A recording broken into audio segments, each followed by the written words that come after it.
Good afternoon, excuse me, all you folks over there on the other side of the country. I hope you're staying warm. And good morning, brunch time, I guess, over here on the Best Coast. It's the Dynasty Stock Market. It's bigz. It's DFK. We got an exciting show that we want to get into really hardcore. We did our first 2025 rookie mock draft of the season. It is officially draft season, and we're gonna go over all of the 3 rounds that we did.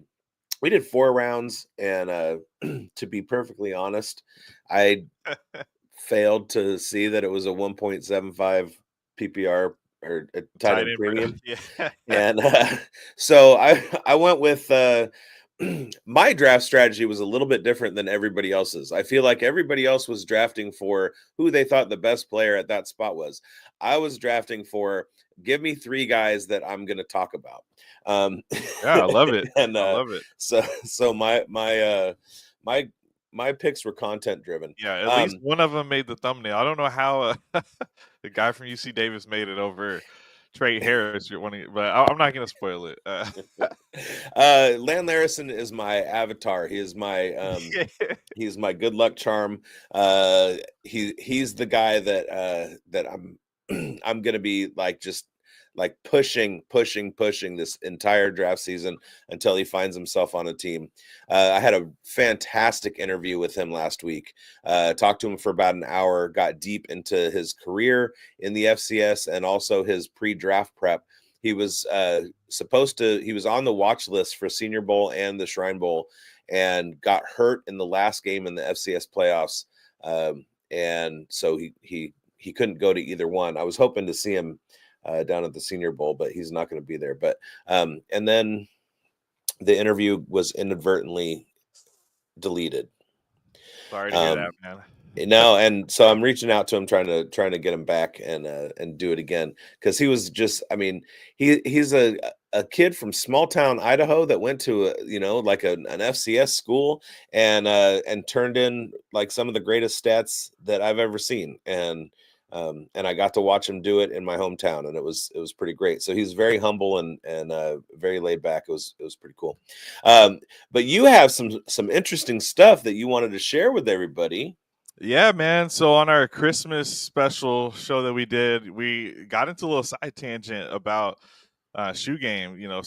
Collecting some sneakers here and there. And yeah, Yes, I've been sir. a bit of a sneakerhead. And one of my groups, we have a fantasy league where the winner gets a pair of Jordans.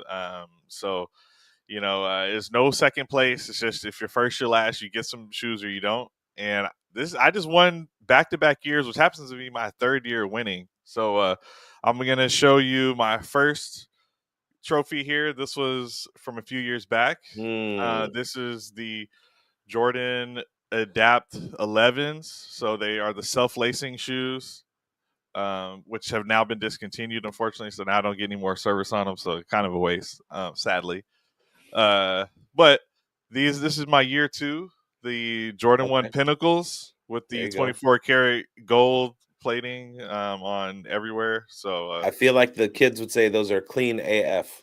Yeah, these are nasty, even on the lace tips. So that was last year, and then this year, here we go. You got it? Yeah, Ooh. The J Balvin's. This is the newer ones that recently came out. But yeah, man, these are pretty sick. I like those a lot. Yeah, got the lightning bolt here instead of the eye for air. Yeah. Now my first pair were 3s, but my favorite pair of all time is the 2. Yeah, and these are the 3s. Yeah, it was just ironic that I had the 3s first. It took me until later in life to get to the 2s. Yeah, a sunset always reminds me a new day full of opportunity is coming. So hopefully that'll be y'all's life lesson for the day. That should be like the theme of every rookie draft. Yeah, right. All right, that's all I got for y'all. But no, that's great. And Jamie's in the comments. He's freezing his nuts off. Sorry about your nuts. How do I know they aren't knockoffs? Hey, they went through rigorous verification and testing through It's either StockX or eBay. it's So hard to counterfeit that box too. yeah, it even has like a cover box on there I didn't show. But anyway, hey, no, That's why I buy all mine. I don't do the collector stuff. I just buy mine straight from Nike. yeah, yeah. But all right, let's get to it. So we're going to talk a little bit about some rising and falling players right now. Do you want to get it? Let's get into the fallers first. So we're going to go with the top 5 fallers. This is in order of falling slowest to fastest. But the number 5 faller at the moment is Anthony Richardson. He's seen his value drop pretty significantly. And where do you rank Anthony Richardson? This guy has been, if you want to call it a roller coaster, that's I mean, he came into the league and I at least was pretty skeptical. I was like, I like his profile, but I don't know about his opportunity. Then it looked like the Colts were going with him as the starter. They named him the starter, and it was like, okay, well, this guy, at least his floor is going to be, top 12 quarterback because of his rushing upside and everything. Plus, like, he's got such a huge arm. And then he kept getting hurt, and then he came back. So it was like we watched his value go up and down and up and down and up and down. And then ironically, he played more towards the latter half of the season, and his value's still on the decline, especially with Joe Flacco taking over with Anthony Richardson not hurt later in the season. So where are you placing Richardson in your preseason QB rankings in Dynasty startups? Yeah, so I would have Richardson still as a top 15 quarterback. I don't see this class of rookies coming in and giving me guaranteed production over what the upside is. I know, all right, they're going to give me some production of Ward to Sanders, but I just feel like there's a little bit more upside with AR if he bounces back. We've seen it with Justin Fields where he can still have pockets of value that is better than other guys, and he even still did it. When he got some opportunities. So right around that range, there's some quarterbacks I expect to start to fade out as well. Like Matthew Stafford. It seems like Cooper Kupp may not be there. Like that's a guy who's falling out of that range. Like, any immobile quarterback, it's kind of tough. Like I have him behind all of the rookies though, from this 2024 class. So I'm mainly just hope that he gets one more shot to do something. I don't necessarily see another team being able to fix him where, like, Justin Fields is still getting opportunities and he kind of started at the very worst case scenario. Richardson started in a good spot. So Right. I'm more so just like, while he's with the Colts, I'm still down to have him on the roster and maybe be able to start him. But in his last 5 games, couldn't even get beyond 20 completions. It's pretty tough for AR. A lot of bad games in there for him. Well, let's not forget that there's another high profile quarterback that kind of took a similar. It took him a while to get going, and that's Jalen Hurts. It took him 15 games into his professional career before he started cooking. And Anthony Richardson is right at 15 total starts. So he's got 2 years. He'll be going into his year 3 season with 2 full seasons of camps, 2 full seasons of being incorporated into an NFL offense, watching what NFL defenses can do. And now he's at 15 games started, which is where Jalen Hurts was when he began his second year. So I'm buying the dip on Richardson, although in startups, I do like to enter startups, especially in Superflex, with the idea that I want all 3 of my quarterbacks to be in the top 15. So I will be drafting Anthony Richardson as my 3rd quarterback if he's available, and hopefully that can materialize because I do want two more solid starters ahead of him. Yeah, he's a QB3, and like value wise, I'm seeing on a Keep Trade Cut right, like they've got him as QB23, but like Brock Purdy is at 15, Penix at 16. I'm fine with having him at like 17 or 18. I just think regardless what the value is now, the production may be higher than that when it comes to that time next year. Yeah, and that's value in Dynasty. That's what you Yeah. want. You want your guys to outperform their ADP, and if that happens, it's a win. If it doesn't, it's a loss. All right, the next two guys are both quarterbacks. Instead of like, I'm sorry, I woke up with a thing.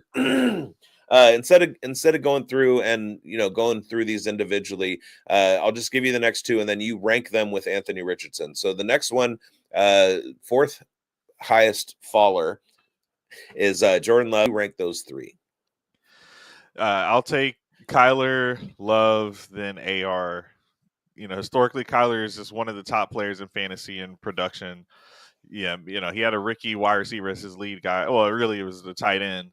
So maybe another year, guys get to gel a little bit more, and he can take a step forward. I feel like with Jordan Love, the Packers are like we see what they are. They're a run team, and I love that for them. But the receivers are just not consistent. It hasn't happened. Like we think they have like the best receiving core, but really they just don't have a consistent receiving core. So it's I don't want to bank on that. And also Love always has those like first halves where he's awful, and then the second half he's great, but he doesn't string together full games all the time.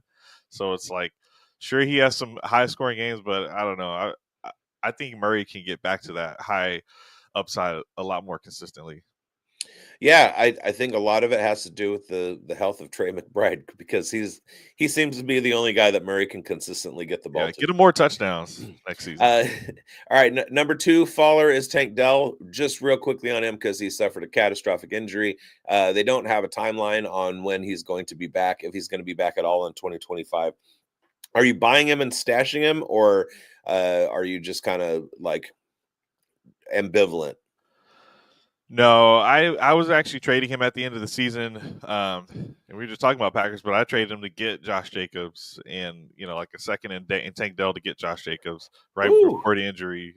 Just get and I won in that league, but that's not the point. Point is Tank Dell. With the receivers, it's just there's so many other receivers I feel like I can go to if I really need. Olamide Zacchaeus was balling out at the end of the season. Like every year. Nick Westbrook every year. Lazarus had a year where he was decent as a fill-in. There's been guys. I don't need it to be Tank Dell, and even we saw kind of the best case scenario from Dell, and I don't think he's getting back to that after multiple injuries, two like actual football injuries, one gunshot, and they're going to bring someone else in there as a receiver. So I just never see him as a top target anyway. Yep, he missed his window. All right, and finally, the biggest faller, George W. Pickens. I don't know what his middle name is. George Pickens has been the biggest faller of late in Dynasty. Buying the dip. Yes, I like the talent. You actually asked me a similar question on one of the last shows we did, and I feel like I might have been late to realizing how much of like the off the field or maybe on the field attitude, whatever you want to call it, has impacted some things. But at the same time, his whole career he's dealt with bad quarterback play. Even though I predicted it would be good with or better with Russell Wilson, that was easy to see. Yep. But Russell Wilson's not expected to be there. I don't want Justin Fields to be his quarterback. What about Sam Darnold? Then we're cooking. I think I said I'm buying. I'm pretty sure I started by saying I'm buying. So I'm in on Pickens. It's just I didn't realize how much everyone else was out on him. George Pickens is the great nephew of Bo Jackson, so his middle name is probably Winner. Ooh. Great insight there, Jamie. Thank you. Yeah. Also, Jamie had a couple questions regarding the quarterbacks, which I skipped over. Richardson or Penix? I said I'd take all the rookies ahead of Richardson. Okay, so Penix over Richardson and Bryce Young over A-Rich. I think I'll. Man, I think I want to go A-Rich, but I think I'll just take the L and I'll go Bryce Young here. All right, fair. All right, now let's get to the play. Yeah, the rising players. This first one is interesting. It's quarterback Joe Milton. Nice. We don't need to get much into that. I mean, one of my leagues where the waivers opened, Fantasy Points League, I didn't realize the waivers had opened that fast, and they just scooped up Milton for pretty cheap, man. I like that move. And I had Drake May in that league. I was looking very closely at Hendon Hooker because all the Ben Johnson to the Raiders and bringing Hendon Hooker rumors. I was like, here we go, and then no. Yeah. What's up, Marvin? What's up, Jamie? All right. Number 4, we got Brian Thomas Jr. Obviously. Oh yeah. Where do you slot him? We're right now we're in a startup Superflex mock. Are you looking to take him as your wide receiver 1? Maybe top 5? Not. I don't know about top 5. I like Brian Thomas Jr. It's just Chase Jefferson. I mean, he could be better than Neighbors, but I still kind of factor in value in public. CeeDee Lamb's maybe. I'll say no. I'll say he's above Amon-Ra though. But Okay. it's kind of between him and Puka. I just think there's more upside with Brian Thomas Jr. I think I got him at like 6, something like that. Yeah. And then Marvin Mims, number 3. Are we counting on? It's his 3rd year breakout season coming up, right? I'm not counting on the team to not do anything else at receiver, but realistically, that's a weapon a real NFL team always wants. He's going to have a role. So Mims is locked into a role. He's going to be in the NFL for a long time. I would lock that in. So I'm fine having him. It needs to be a deep league where I'm starting him or somehow able to start Mims in my lineup. Otherwise, why is he on your team? You kind of have to just sell high after 2 games in a row of 2 touchdowns and being a big featured offense. I would be selling in the offseason. So depending on the league structure, maybe if there's like three flex spots. Yeah, I'm in a player profile league with 5 wide receivers. You got to start. He's in my lineup every week in that league. Okay, type of thing. Yeah, my 32 team. Yeah, I have him. Yeah, I'll take the variance there, but when you need to have the points, like it's hard. Like even in people's championship games, they weren't starting Mims for the most part. Yeah, it's so sad because we've seen little snippets of his upside. We know he can be a deep threat. We know he can handle some targets. But the way that they've utilized him is behind the line of scrimmage, and it's the most frustrating thing because the first couple games that he played in his professional career, he was getting 80-yard bombs. Like, come on, figure it out. All right, number 2 is quarterback Bryce Young, and so let's go back and we'll do Anthony Richardson, Jordan Love, Kyler Murray, and Bryce Young. Bryce Young, he's rising. Is he rising above those other 3? No, or not above Kyler and Love. I think it's kind of an upside play with AR, but I'm fine with having Bryce Young at this point. So the fact that I feel like I know the coach has already said he's committed to him for next year and he's looking better and they have to add weapons. I know they have to. So I'm good with Young over AR, but that's about it. The only reason that I would value Murray over Young is because Murray runs more, but I do like Bryce Young's quarterback profile better, even though they're very similar in stature. All right, and then our number 1 top riser is Jalen McMillan. All right, shout out to Biggs. He was all over it. I mean, anybody that did the homework could have seen it coming. So, all right, we got Mike Evans. He's going to attempt to break that 1,000-yard record, but Baker Mayfield showed that he can totally support both of those guys doing big things. Chris Godwin is likely not going to be back with the Buccaneers unless he's like, I just want to run it back with this squad and I will take, a tiny little contract to do it. So how far has Jalen McMillan risen in our wide receiver rankings? Is he in the top 24? Top 24. I mean, there's some guys we can't forget about who got injured, so it's just kind of deep. But I think I have him over like Olave. That seems like a hot take potentially. I just burned my face on that. Yeah, I mean he's Olave. What he's got to be in that range. That's what I'm thinking. Okay, so and he still has the age on his side and a lot of upside because Evans will be out of the door there at some point. So we're talking back teens. Yeah. What I'm looking at, I'm seeing like a lot of older guys ahead of him. So yeah, it kind of could flip. So you're drafting him as a wide receiver 2, not a wide receiver 3. Well, draft wise, he's going later. I'm seeing. So I'll be drafting him as a 3, and I think he's got upside for 2. Okay, there you go. All right, we got some questions from Marvin. We'll get to those in a second because they mostly involve rookie stuff, and we're gonna do rookie stuff. Let's go. I see all this mock draft information out there. Oh, this mock, that mock. Hey, what about a real actual fantasy game? The Flex 4 game on Fast Draft, draftfaster.com, is open. You draft 6 running backs, wide receivers, tight ends. The top 4 enter your lineup every week. It's that easy. It's that simple. Drafts take 5 minutes. There's a $50,000 prize pool. It's $15,000 to first. It's just a $5 entry. And the best part, no rake. No rake whatsoever on Fast Draft, the first 2025 Best Ball contest to open in the world, is ready for you to draft up to 150 teams. Draftfaster.com, draftfaster.com. Start playing Best Ball for real. Big Boned, you won $10 on Fast Draft. Boom goes the dynamite. Congratulations. Every week, stacking money. There we go. Didn't have a great week. So my strategy going into the week or going into the playoff long game was I'm going for guys that are going to be in the Super Bowl. And so all of my players were Lions and Ravens.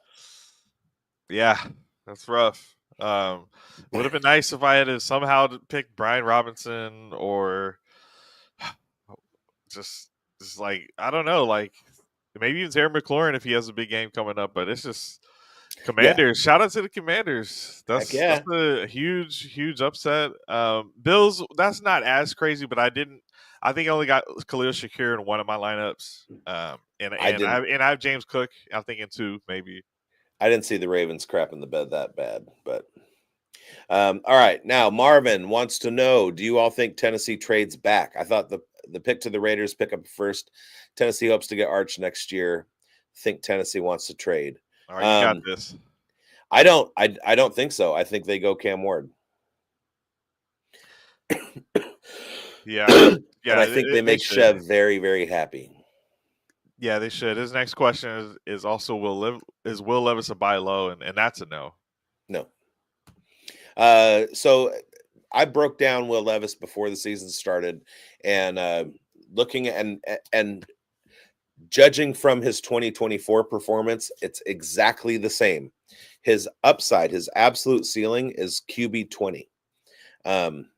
So he's a waiver guy. Spot start if you're in an emergency, if he's even playing. But as far as his dynasty prospects are concerned, I don't think there's any reason to waste a roster spot on him, because there are at least 3 or 4 quarterbacks that you should have on your roster before you even think about getting Will Levis. Yeah, and the crazy thing with these leagues is there are guys that emerge that are like a Joe Flacco or insert that player, right? Jameis Winston, who will emerge, and you would just rather have those guys than Will Levis, to be honest, because Will Levis, let me just say it this way: when you're drafting a team, you want players who are going to be starting at the end of the season also, and Will Levis keeps getting benched. So, and that goes for a lot of other players, whether you think they're old and going to be injured at the end of the year, or if you think they're going to get benched, you got to factor that in. And I just can't buy into Will Levis. There's no job security for him at all right now. What about the idea that with his draft capital, there's a possible 5th-year breakout incoming, like with Sam Darnold, Baker Mayfield, that kind of thing? Those guys are first rounders. Levis is a second rounder. Sure, but I mean, he's still a second rounder. Not a 4th rounder or 5th rounder, Yeah, and it's high. I know the odds are okay at that range. No, I'm not ready to buy into it. Like, he can sling it. He can sling it. Like Winston was better than this guy because he was still just able to score more than Levis. Levis has the interception problem also, but it's just they're losing on, more 3 and outs, more like just less explosive plays overall. It's just hasn't. Yeah, you don't get a 50 option on a second year. I don't know. I'm out. I do know I'm out. Jamie. Job secured at the mayonnaise factory. Oh, he's banned from the mayonnaise factory. Yeah, he would have to be tagged. I don't think the Titans have any plans on keeping him after the 4 years. I think he'll be an unrestricted free agent. All right, let's get into this rookie draft. You guys want to talk rookies, everybody? Get your rookies into the chat. If you got a sleeper that you want to talk about, go ahead and let us know who they are. Let's go over the first round. So this was a draft we did. DFK was in there. Greinberg was in there. I was in there. We had Joe Kubatakis, who's a friend over from the Undroppables. Has got a great Dynasty show over there with Jax Falcone and Tyler. Travis T. Seal. We had Marcus Gailey, who's our staff physio on our injury show over on Fantasy Football Advice Network. Dr. Marcus. We got Fizzle Dallas. He's a frequent commenter here. From South Harmon Fantasy. Yep. All 22 FF. That's he's from the news desk. Dynasty Daddy FF, FF Dynasty. Our boy Dev, Chev, and Coach Retzloff, who you all should know from Player Profiler. And let's get this off. All right. Nice. First round, we had DFK off the board with Ashton Genty, and then Greinberg with Teteroa McMillan. And we talked about this on the show. Was it last week? Yeah, last week. And you called me out because I was saying, look, with the scarcity of wide receiver, you may want to consider going Tet McMillan. I said specifically trade from 101 to 102, see what you can get there. Someone actually had a pretty substantial offer. I think it was all 22 was getting offered like a 108 or something to move back a spot and maybe a second on top. But anyway, I had the first pick. I went Genty. You got to go with the value. I'm looking for a guy who could be an absolute difference maker for my roster. I've seen a Drake London come in the league and be decent, but he needs the right situation. And maybe Tet needs that, maybe he doesn't. But right. Genty, I'm good just getting a running back that I can either flip because I know the value's there if my team's just really not right for that running back, or just see where he can take me. Maybe he takes me into a contender, if you got that one-on-one that you earned. You feel like Ashton Genty is more spot independent than Tet? I think running backs are more spot independent than Tet if they're going to be starting. And Genty's the running back I know is starting day one. Okay. And I could be wrong, but that's what I'm going to go with. I'm making in that Dallas. Yeah, he's specifically going to go to Dallas, and he's getting 20 carries week 1. All right. And then I had the number 3, and I told you that I was making my picks based on content. So I wanted to talk about this dude. And I basically took Travis Hunter because I feel like if he gets drafted and it's expressed that he's going to be primarily a wide receiver, he becomes the wide receiver 2 in this class. So you put wide receiver cornerback there. I drafted him as if he's not going to play any cornerback. Okay. And that's something to be seen. So the other thing is in my home league is IDPs. Oh yeah, and then there you're cooking. So I'm good either way. All right, and then Dynasty Joe had Omarion as the RB2 of the class and the 104 pick overall. I don't disagree with this at all. And there are situations, especially landing spot dependent, where I might be drafting Hampton over Genty. Yeah, the draft can totally change this for sure. Just let Hampton be in the second round where the Cowboys pick, and he goes there and see how the fantasy community reacts. You know what I mean? Oh yeah. So I feel like no matter who or when the Cowboys draft their first running back in the draft, that's gonna change the game. Oh yeah.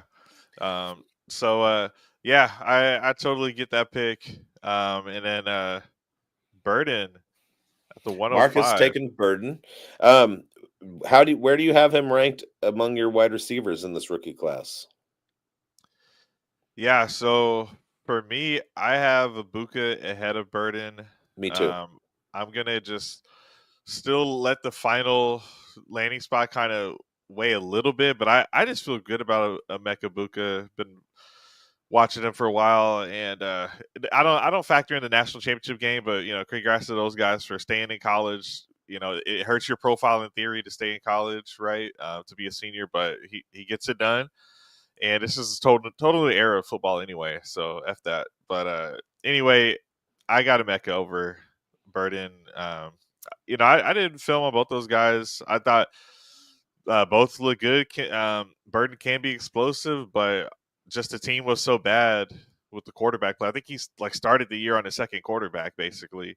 Right. So it was just it's maybe some of that's why I don't like it as much, but they're trying to force feed the guy. He got some nice catches on tape, but I feel comfortable that Ibuka could easily give me exactly what Chris Olave is giving me. Okay. And this morning, Player Profiler Now tweeted who the best comps are for Luther Burden. And in the comments, we have Wandale Robinson. I think Johnny Tuma was trolling with that one. Calvin Ridley, that was from All 22 FF, who Okay. didn't get to pick him. Chris Godwin as a slot with room to grow into AJ Brown role. Yeah. And then Curtis Samuel. And I want to hear the Emeka Ibuka comps too. And then I said, good Kadarius Toney. So if Kadarius Toney is good, that's Luther Burden. Yeah, it sounds like it's a mixed bag. The show I did, it was two other guys on the show with me, and we all watched separately.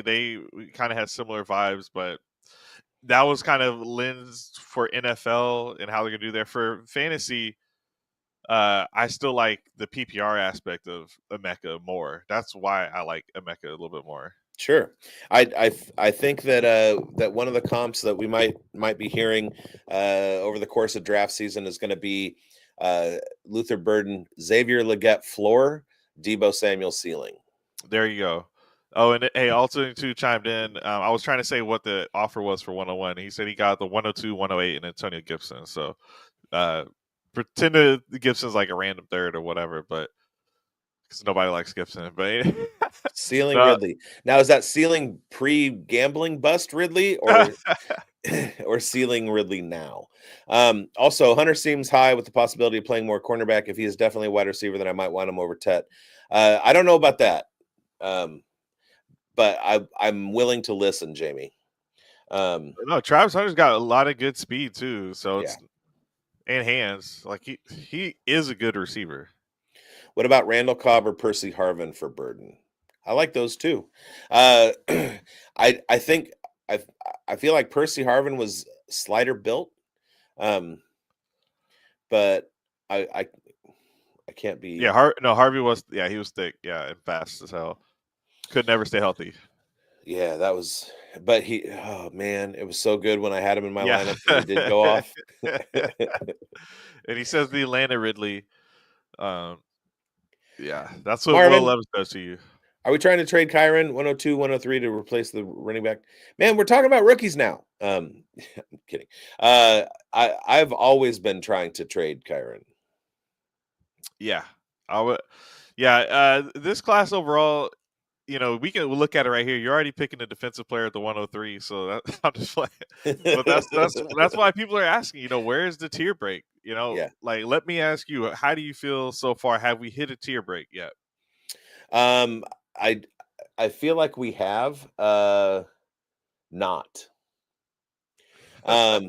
So with the running backs, I feel like there are three tiers to start with, and that's Genty is tier 1, Hampton is tier 2, and then we have the other guys behind him. Henderson I would rank 3rd, and then Caleb Johnson, Quinshon Judkins, I think they're all in the same similar tier, where it's likely that Genty is going to be the best of the class. It's likely that Omari and Hampton is going to be right there with them.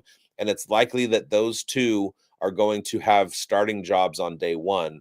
The other guys might fall into a situation that we saw with a whole lot of 2024 running backs where they're not necessarily the top guy out of the gate. So I think that's where your tier breaks are. As far as the wide receiver position, I think there's a lot of movement within the tiers. And I think Tet, Travis, Luther, Amika, not in that order. And then Trey Miller, throw him in there. Or Trey Harris, throw him in there. And I think that's your first tier. All right. Yeah.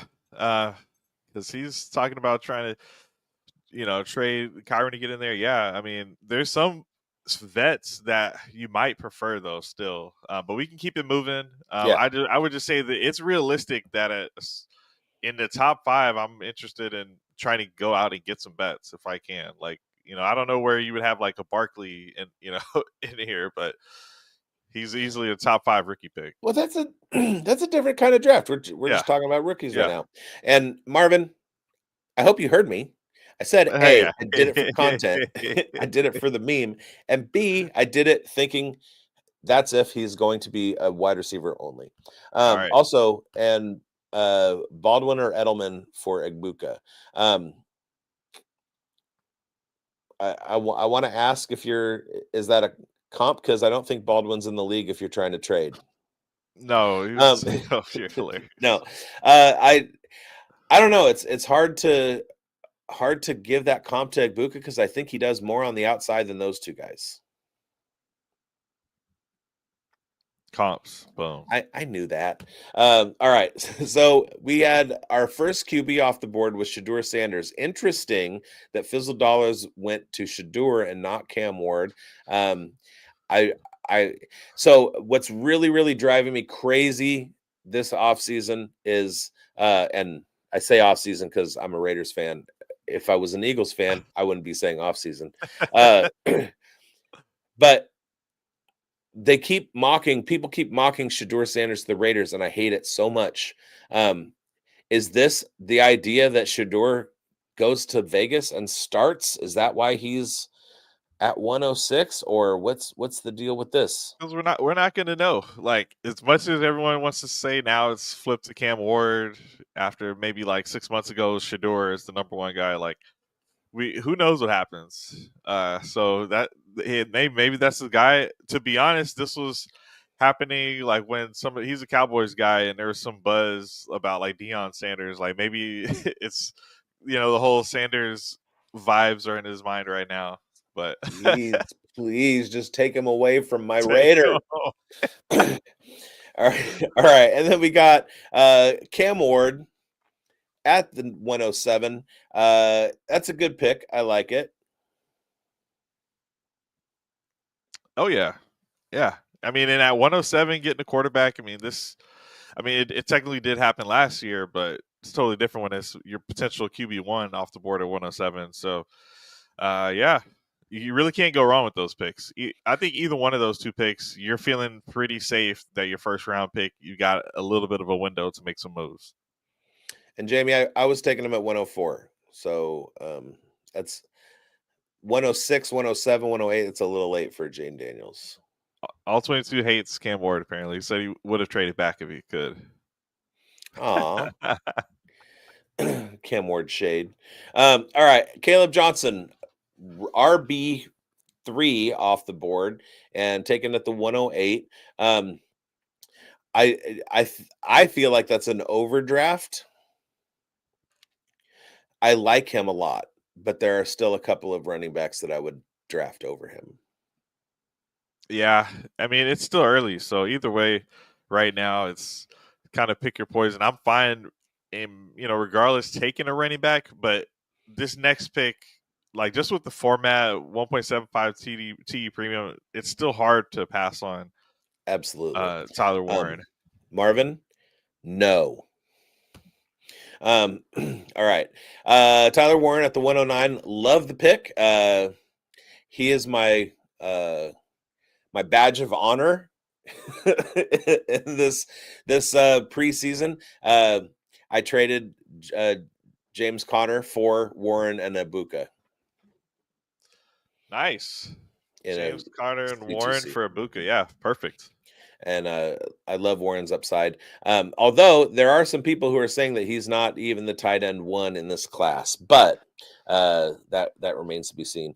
And then Ibuka goes 110. I love this value. I personally would be drafting him in the top half. I certainly would take him at 106 over Shedeur Sanders, and I would be taking him at 105 over Luther Burden. Yeah. I'm fine with anyone who wants to take a quarterback over him, but I would take him over Burden and over the running back. And I understand the market aspects of drafting a quarterback, and I understand the value that quarterbacks hold over the course. Justin Fields is still outvalued, overvalued. So I get all that, but it's so hard for me to not draft for production, especially in that first round. Like in the first round, I want a game changer. I want a guy I'm going to be able to slot into my lineup, not have to worry about what the market does over the next 3 years. So for that, I tend to stay away. I want to say the only quarterback in my home league that I've drafted in the first round is Jaden Daniels. Later on, I've gotten guys, but in that first round, it's always running back, wide receiver, and very, very rarely is it quarterback. Facts.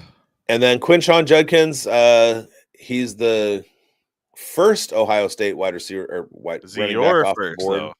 He's not. Travion was my RB1 Travion was my RB2 last year behind Braylon Allen, and so he was passed by Genty. Everyone was sad he went back to school last year. I remember. It was kind of a nobody could quite wrap their mind around it until last night, and then everybody went, "Oh, okay, that's why." It was the classic, classic Shaquille O'Neal move, staying in school longer than he should have just because he wanted to run it back and win a championship. Yeah, respect. I've got Henderson ahead of Judkins. I just like the speed, the burst. So I'm hoping that can translate in NFL and have some big touchdown upside, big play upside. Jane Daniels is my boss's son. Hey. All right. So Quinshon and Travion.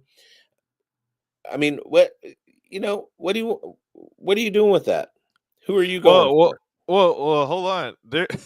We're living in a world where these guys both may become starters. So the reason I like Henderson is I think there's more big play upside, but Judkins could be in a spot where, we've seen him have some big plays, but even last night, you see he couldn't finish a full breakaway run from everyone. It's not going to be any easier in the NFL, where Henderson may have that Raheem Morris type speed. Maybe not that speed, but maybe does something like that. I don't know. Judkins, I like them both, so I'm good with both guys. Give me both of them. I don't care. But I want Henderson first. I'm just saying, I think they both can be starters. I'm not living in a world where I think, actually Judkins is just going to be a backup somewhere. I think they're both going to be starting. What's up, Fizzle? Yeah, man. She's a mean woman. Marvin, are you in SoCal? All right. And Fizzle Dollars is in the building. West Poppin'. We're just talking about rookies. I was personally laughing at your Shedeur Sanders draft. Yeah, they want you to explain Shedeur over Cam Ward, but we should go on to the next round. Yeah, let's do that. Boom. All right, so I started this round off Colston Loveland, tight end, 1.75 tight end premium. I think premiums are kind of becoming a little bit more normal in a lot of the leagues that are startups and stuff like that. 1.5 is okay. 1.75 kind of been like a sweet spot, so that's why we went with that here. But this is a guy who was regarded as potentially a tight end one in the class. He definitely produce. I think a bit of a down year this past season, but I think he's still like the main focal point in the offense. So I'm totally fine with getting potentially the tight end one in the class. I just like Tyler Warren's like how versatile they were using him. Yeah. That just a little more upside. Not like he's going to be Taysom Hill or something like that, but I just like when you were looking at Brock Bowers, you like the fact that they were trying to just force feed this guy the ball any way that they could. So that's why Warren's at where he's at. But Loveland, I think he's still a great tight end in his own right. Got some good athleticism as well. Loveland reminds me more of the tight end that an NFL team is going to draft to play more inline and also be out there receiving. Whereas Warren feels more like a big slot guy where they're more offensive minded with him and less like he's got to take 3 years to learn how to block. But I think Loveland comes in and doesn't need that 3 years to learn how to block. He's going to block right away and still be big in the passing game. Nice. Yeah. So that's my move. And hey, Fizz, he explains himself. He's like, hey, it's going to be explained week 8 when people look back at the rookie trials and wonder why the hell they were thinking. Yeah, if you bust, if your pick busts, like, and you're wishing you had a quarterback, then yeah, you will wish you took Sanders. I think it's just between Cam, Ward, and Sanders though, not all the other players. So if Ward's good as well, then I don't know. There's a guy we're going to talk about in a little bit. Watch for some steam over the next 2 months. All right. Then Greinberg took Ollie Gordon as in the second round, 202, RB5, RB6 off the board. And I have him ranked higher than that. Yeah. And before this season, he was ranked even higher than that, I believe, for most folks. So smash that like button. Yeah. Hey, smash that like button. And yeah, he had a down season, but we know it's in him. And we've seen Chuba Hubbard ball out of the school. So yeah, and especially his physical profile. And we've talked a lot over the last few years about what the physical profile of the prototypical running back is entering the NFL, and you want to hit that 225-pound mark, and that elevates a running back in my mind over some of the production, over some of the upside. Even so, we're talking like Braylon Allen's physical profile. That dude is going to be around for a long time. And there is a very, very low hit rate among sub 225 running backs in the top 12 in fantasy football. Now, we are in a new era. There's a lot more usage for smaller guys. NFL teams are starting to move away from that standard profile and look more into the Devon Achane, Jahmyr Gibbs, James Cook. Those guys can produce at a high level. They just have to stay on the field. But typically, you want to hit that 225-pound range. And with the production that we saw in 2023 from Ollie Gordon at that size, I feel like he has what older teams. So we're talking about if one of the more traditional regimes, a Mike McCarthy type, like, some of the older heads in the NFL are looking at a running back and they snag Ollie Gordon, it's going to be a good thing for him. So I really like that pick. Yeah, I love this running back class. Right. Jamie lightly tapped. Come on, the like button. Break your finger on it next time. So you go with another TH player, Hunter to Trey Harris. The thumbnail or the back here. I like those TH names. I don't know. Love Trey Harris coming out of Ole Miss, and he wasn't on my radar. And then Chev sent me a text message and he was like, "What do you think about Trey Harris?" And I was like, "I don't know anything about Trey Harris." And then I talked to you and you were like, "Love Trey Harris." And I was like, "Okay." And then I realized he's the guy that when I watch somebody else, I keep seeing. And so I was like, all right, I looked into it a lot more. I did my homework and went, I'm going to need to grab him here, because if I don't, I'm not getting him later on. And then we got Isaiah Bond, Dynasty Joe. Shout out Joe Kuvatakis. Took Bond. I like this tier right here. We had three wide receivers go boom, boom, boom. They all had second round value. They all have that upside. You personally, how would you rank these three guys?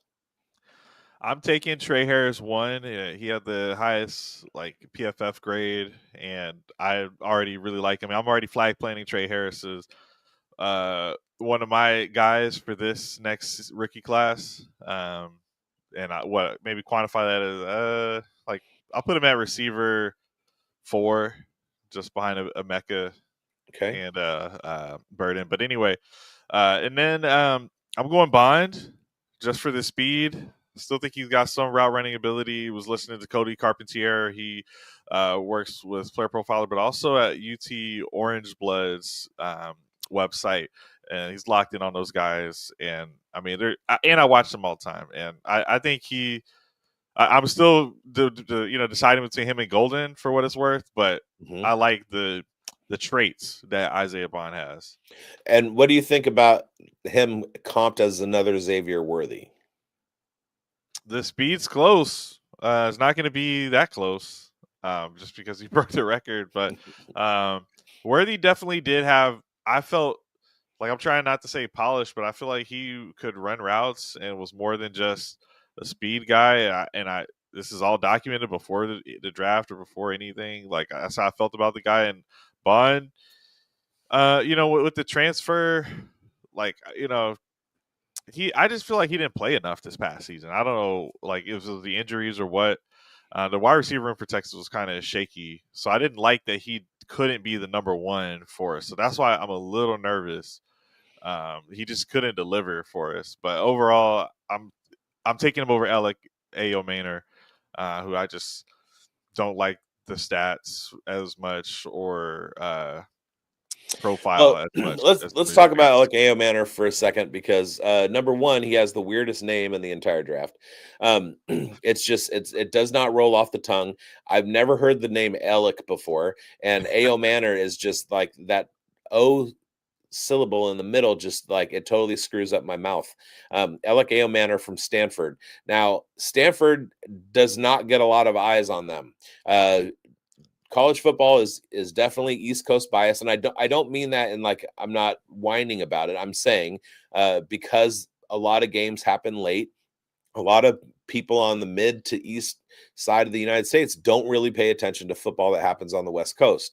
On top of that, Stanford has been absolutely garbage over the last 4 years, and I'm a Cal Bears fan, and this is we won the big game. That's the big rivalry between Cal and Stanford. Won it 4 years in a row. So the graduating senior class at University of California, Berkeley, is leaving school without ever having seen Stanford beat Cal. Stanford is in a bad place. They don't have good quarterback play. They haven't had good quarterback play probably since Andrew Luck. And Alec Manor has absolutely outplayed his quarterback situation, the offensive situation at Stanford, their potentiality. He's a dog, and he was the best thing going on that team for the last few years. So I don't know if that necessarily bumps him up in my ranks above those other guys, but I really, really like Alec Manor. All right. I'll keep that in my pocket. Yeah. We had Jalen Miller. Fizzle Dollars, what are you doing? Okay, so my interpretation of Fizzle Dollars draft right now is that he was on a championship team. He won this league that we were in. This isn't a real league, but he was the winner, and he's just cashing in on his old quarterbacks that won him the championship and the draft picks that he got in trading up to win that championship. So he grabs Milroe and Shador. And then Jalen Royals, all 22 FF. I absolutely love that pick. He is one of my favorites. I talked about him last week on another Dynasty show. And then as soon as we got that show recorded, I went to Twitter and saw like 4 or 5 different people tweeting about Jalen Royals. And I was like, but I was there first. And so he's going to be getting a ton of steam. He might even go in the top of the second round. I might even consider taking him in the back of the first, depending on in my own personal drafts, not necessarily ranking him for for content or whatever, but like in my own personal rookie drafts in my home league, I might be looking to grab him in the top of the back end of the first round. And then we got Jackson Dart, whose name is incorrectly spelled. That's fine. It's what Yeah, I is mean, this? I just Is copied this a the name grammar show, or are we Yeah, talking football it's here? like whoever wrote the name in the group thing, that's how you spell it. Yes, I'm supposed to edit it, but at the end of the day, it's a lot to put all this in here, so I'm copying and pasting. Yeah. All I'll right. spell it So right. talking about Jackson Dart, there are a lot of people who are looking at him. I know one person in particular who is data driven, who is saying that in his model, Jackson Dart is the best quarterback in the class. Boom. And really, I wanted to say, like, with the QBs in this round, like, it's hard to hate on the pick. Like, we can be wrong, and one of these guys ends up being a starter, and that's going to look like a good pick, and especially pre-draft. Like, Milroe could get drafted in the first round. I'm not even reading this, so that's exactly what I was talking about. So the disrespect for this QB class was crazy. Both QBs fall in the middle of the first. Yeah, I think where these QBs went can easily be a value, especially in most years. And we may be overvaluing some of these other players.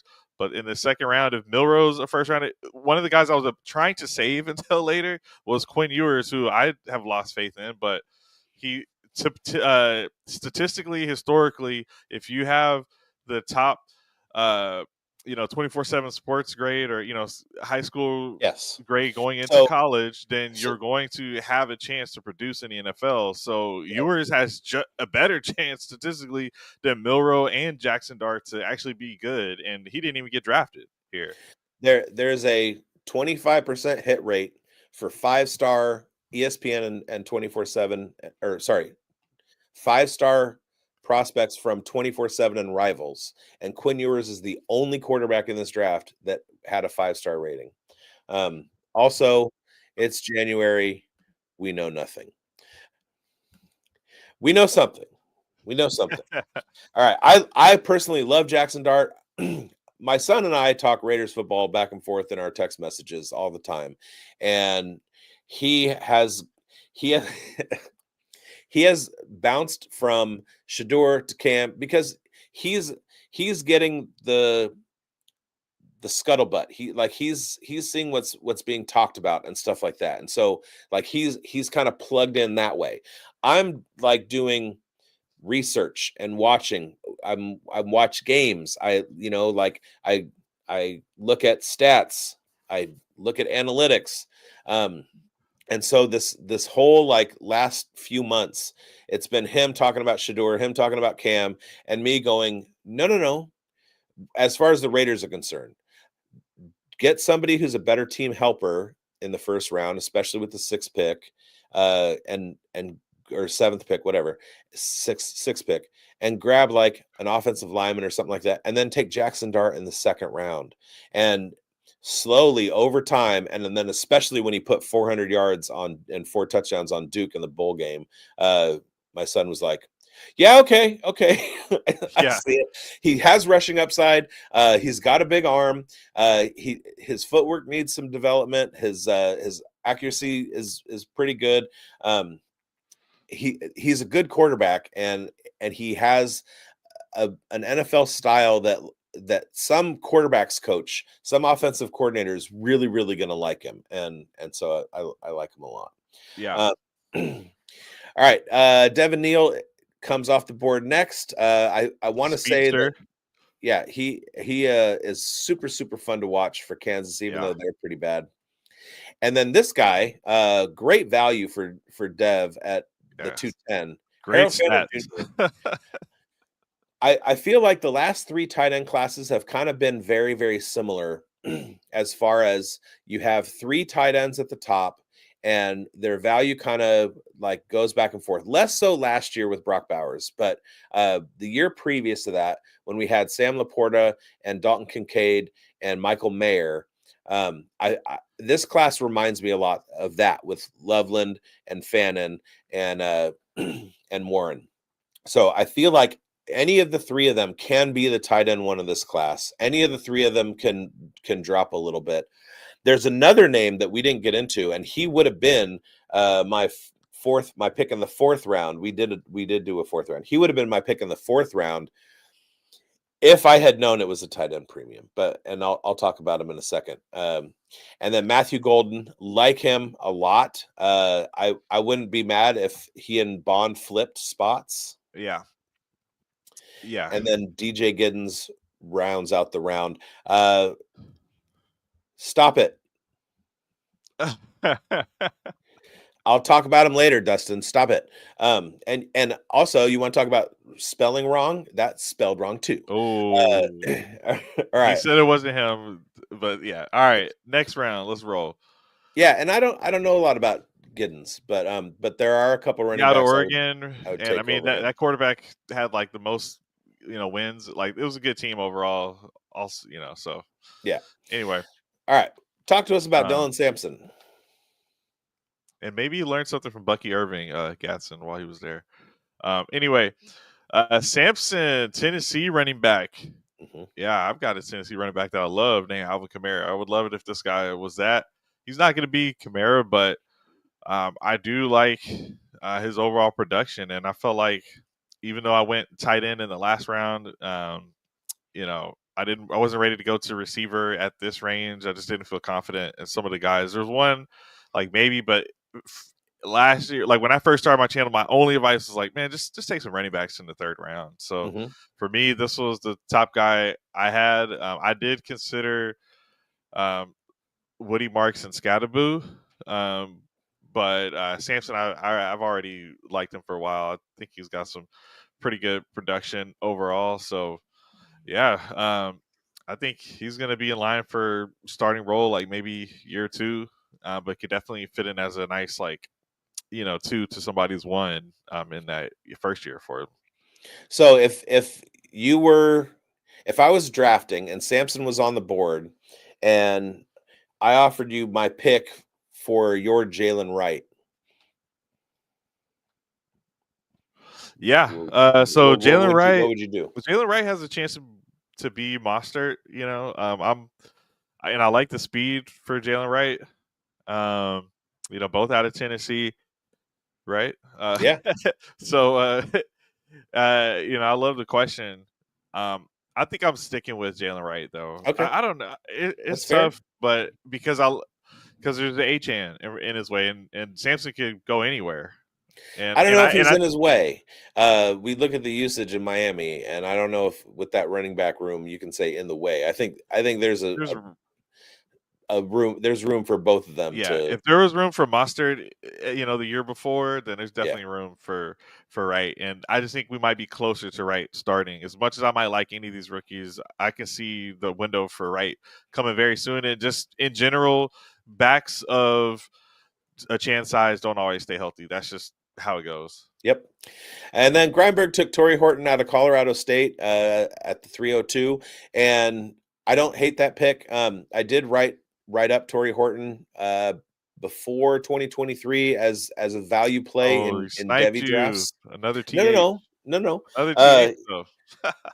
He got hurt and he had kind of a down year, but he's still and he's kind of small, but he's very fast and I like him.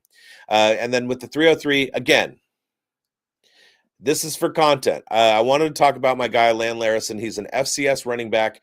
Go look up his stats. I had a thing last night on Twitter that I'm going to share with you guys, and where is it? All right, wide receiver A, had 119 receptions, 1,687 yards, and 14 touchdowns for their career.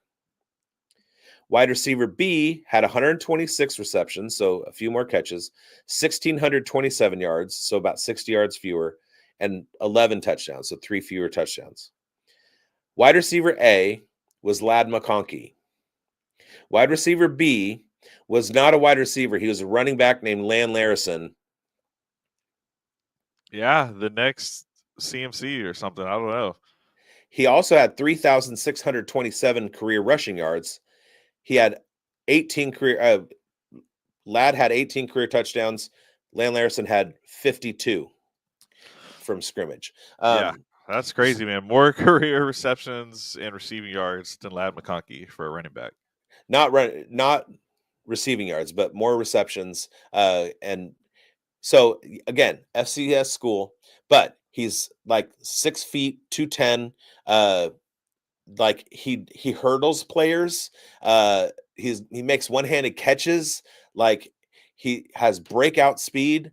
The kid is legit. So anybody who liked Dylan Laube, anybody who like was looking for the next FCS style Austin Eckler guy, Isaiah, whatever the kid from South Dakota, like there have been successful FCS running backs in the NFL, and Lan Larison is going to be one of them. Don't sleep. I wouldn't take him at 303, I don't think, because if I was doing this for real, no one would have known who that was. Right. If I was doing this for real, Bashal Tootin would have been my pick right here. All right, there you go. And then just in the chat, Also22 says there's a world where Chan plays more wide receiver, Tyreek leaves. I'm pretty sure Tyreek's gone, but yeah, pretty sure. But does Chan play more wide receiver? What do you think? I don't know. I've seen him lined up out there, but they're gonna figure out receiver. Last episode, I told you that's why I'm still in on Waddle, because he'll likely be the one unless they get like a Higgins or something. Considering how many timelines we've jumped since 2016 when the Hadron Collider, whatever, there are worlds where that happens. We don't know what timeline we're on right now. Yeah, I don't know. I just feel like I like the offense. I think he's in a good spot. Dylan Sampson, his numbers are just so good, and I didn't like speak on it, but 258 attempts, 1,488 yards, 22 touchdowns. I mean, it's a good profile. Yeah, 90 PFF grade. So it's like I think I'm going to easily be slamming the button in the second round on Sampson if he gets a decent spot, but I can just see it coming where he's going to get some opportunity. Yeah. All right, Gunnar Helm 304 in a tight end premium is pretty good. He's getting a lot of steam right now. A lot of people really like him. Woody Marks is, we got another running back tier. Look at this: Marks, Scatabo, Brashard Smith, Bashal Tootin, Jordan James, RJ Harvey, Jarquez Hunter. Just like, what's that, 7? And I like it. That's like, just take some shots. And I know you said you would have taken Tootin there, so that would have been your one.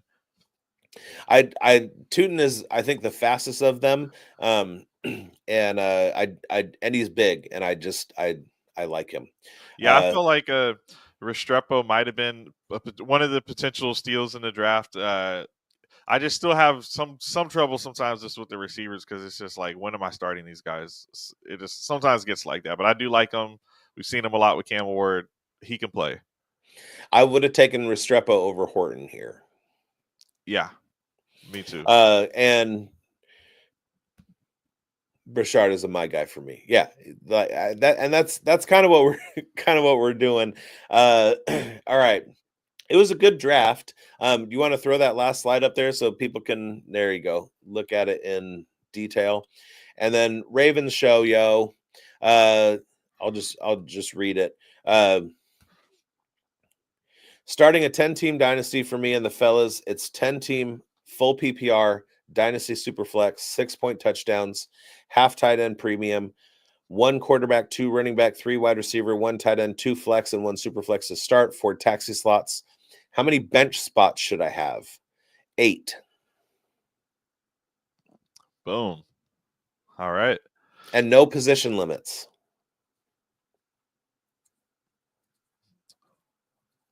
Yeah. Yeah, I had to add a quarterback limit in one league where it was just too cutthroat. Start 2 QB, but that was like a redraft, not a dynasty. Yeah. Other than that, I don't like any limits. Position limits suck. Yeah, good right. Draft, man. If this league would have played out, you would have taken Restrepo too. Nice. Yeah, it was fun, and it's good to so draft season comes in a few different parts. We got pre-Senior Bowl. Senior Bowl is coming up next week. I leave on Sunday. And then we got pre-combine, and then we got pre-draft. So we're going to have stages. And so there's going to be a lot of movement on this board. For example, 3 rounds, Xavier Restrepo goes 312. Let's see him go run routes at the Senior Bowl. Watch him get a whole bunch of like film out there on Twitter, and suddenly he's top of the second round. So we're gonna get a lot of Bashal Tootin, one of the guys that I'm targeting to like go try and talk to and showcase when I'm down there. Hopefully I can get him into the second round too. Actually, I don't want to. I want all these guys to stay third or fourth round, and then I'll just like pick them off one by one. Yeah. Hey, report back. Not on stream. Let me know who all the sleepers are first, and then let's start up right after the Senior Bowl. Like while you're on the airplane. Like how do you like? That's the tough part. You can't ever like use all this knowledge before like everyone else ends up finding out, man. But yeah. Okay, go crush it out there. All right. I'm gonna try. Why so few bench spots? I don't know. There's 4 taxi spots. How many bench spots do you need, Jamie? I actually agree. I prefer like the leagues I'm in. I like 25 to 30 roster spots is kind of normal. I just threw it out there. I was yeah. I wasn't 25 thinking to 30. of it. Yeah, because you would force us to count the actual players they had in here, but they basically are in like a 1, 3, 6, 7. It's 10 8, 10 team 9. also. It looks like a start 9. So start 9. So he's saying have 21 bench spots, or you could say 19 plus 2 taxis. Yeah, I would have more than the 8, but I'm going to keep it to 8 because it's a 10-team league. Yeah, 10-team leagues. So shallow is mainly about the starting lineups. Who has the best starting lineup? Who has Justin Jefferson or Jamar Chase or that type of a lineup? It's less about the bench, and it's kind of nice to have it where when the injuries happen, especially with the leagues with trade deadlines, it's nice to have some kind of bench waiver to pull into, in theory. But I know a lot of people that hate having any players available on waivers in the Dynasty League, so I get this, but I like waiver action. So make it competitive. Make it fab, or even like a tiered waivers system where if if you give up your waiver spot because you grabbed a guy, I like playing that way. But yeah, go to 12, go to 15. I don't care. He asked, and just a number came to my head. 8. I don't know. So I would say 8. Add 10 to that. 8. Make it 18 bench spots. 18, Start 10. You have 28 total roster spots. 28 bench spots and 28 roster spots. Yeah. All right. Well, 1 million. 1 million. Let's do this. Boom. We are back. We're gonna get out of here. That's not our show. This is our show. Thank you guys for watching. Thanks everyone for drafting. Yeah, and we'll see you next week. What am I gonna be? Next week I will be in Mobile. So I will do my best to have a show. If you want to go on your own, you can. But I'll see what I can do. What is going to be happening at 1:00? Maybe we can do it because I'll be in Alabama, so I'll be in Central Time Zone. So it'll be easier to get on your time level, and maybe I'll take a lunch and we'll do it from there. Boom. Yes, all sir. Right. Well, whatever you need, man. But excited Well, for you. So. How freaking exclusive is that going to be for you guys watching this show? That I'm going to be live from the Senior Bowl on the next episode. All right. Hey, safe travels, everybody. I know it's icy out there, and we'll catch you guys in the next one. Yep. See you next week. Hey, I want to thank you for being part of this broadcast. If you have any thoughts on it, leave a comment. If you enjoyed it, make sure you leave a like. And if you want to see more shows on the Player Profiler channel, subscribe to it. That's how we know you want more.